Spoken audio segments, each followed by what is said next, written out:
প্রসেনজিৎ চট্টোপাধ্যায়, যিনি বাংলা সিনেমা জগতের এক জনপ্রিয় অভিনেতা। তিনি ৩০ সেপ্টেম্বর ১৯৬২ সালে কলকাতায় জন্মগ্রহণ করেন। আর বাবা বিশ্বজিৎ চট্টোপাধ্যায়, তিনি ছিলেন এক বিখ্যাত অভিনেতা, যা প্রসেনজিতের চলচ্চিত্র জীবনের প্রতি আগ্রহকে প্রভাবিত করে। প্রসেনজিৎ চট্টোপাধ্যায় তার অভিনয় জীবন শুরু করেন শিশুশিল্পী হিসেবে ১৯৬৮ সালে ছোট্ট জিজ্ঞাসা চলচ্চিত্রের অভিনয়ের মাধ্যমে।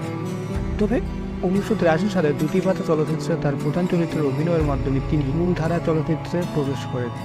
এরপর তিনি একের পর এক হিট চলচ্চিত্র উপহার দেন এবং বাংলা চলচ্চিত্র জগতে নিজেকে প্রতিষ্ঠা করেন। তার উল্লেখযোগ্য সিনেমার মধ্যে রয়েছে অবশ্যই চোখের বাণী, অটোগ্রাফ, মনের মানুষ, জাতির স্বর। প্রসেনজিৎ তার জীবনে বিভিন্ন ধরনের চরিত্রে অভিনয় করেছেন, যা তার অভিনয় দক্ষতার প্রমাণ।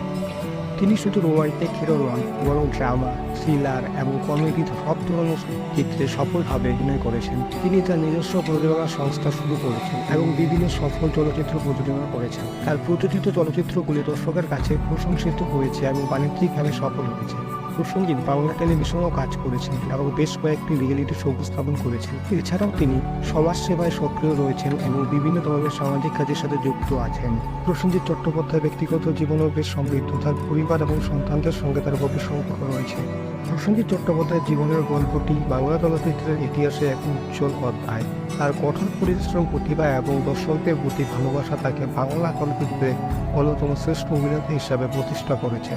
তার জীবন এবং কাজ নতুন প্রজন্মকে অনুপ্রাণিত করে এবং বাংলা চলচ্চিত্রের উত্তরাধিকার রক্ষা করতে সাহায্য করবে। এরকম আরও আপডেট পেতে চ্যানেলটিকে সাবস্ক্রাইব করে আমাদের সঙ্গে থাকবেন।